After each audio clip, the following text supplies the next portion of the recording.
Oui, Monsieur le Président. Cet article, rappelons-le, prévoit l'habilitation du gouvernement à prendre des ordonnances afin de déroger ou d'adapter les règles en matière d'urbanisme, d'environnement, de construction et de préservation du patrimoine, ou encore les règles en matière de commande publique, de domanialité publique de voirie et de transport. C'est pour nous la porte ouverte à tous les dangers, avec éventuellement des dégâts collatéraux, que je rappelais tout à l'heure au niveau parisien, et d'instaurer ainsi une jurisprudence fâcheuse.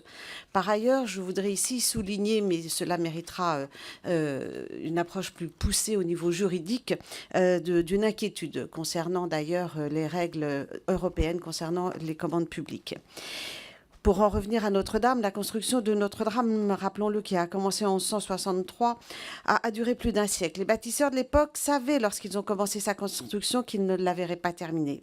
Il faut donc aborder tout cela avec beaucoup d'humilité. Leur travail était fait pour l'éternité. Le temps des cathédrales n'est pas obligatoirement celui des humains et encore moins celui des politiques.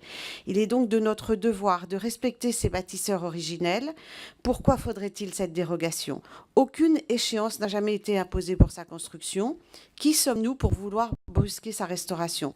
Ne fixons pas de délai impératif, nous ne devons pas nous précipiter pour des raisons politiques. Il n'y a aucun besoin de se dédouaner des règles d'urbanisme et notamment des règles de préservation des monuments nationaux.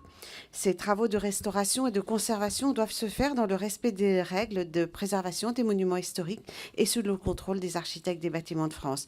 Il ne saurait être question pour nous de donner un blanc-seing pour la restauration de Notre-Dame au gouvernement, qui en est certes juridiquement propriétaire, en tout cas l'État, mais surtout dépositaire au nom de tous les Français et de toutes les Françaises. Et c'est la raison pour laquelle cet amendement propose de supprimer l'habilitation d'ordonnance prévue.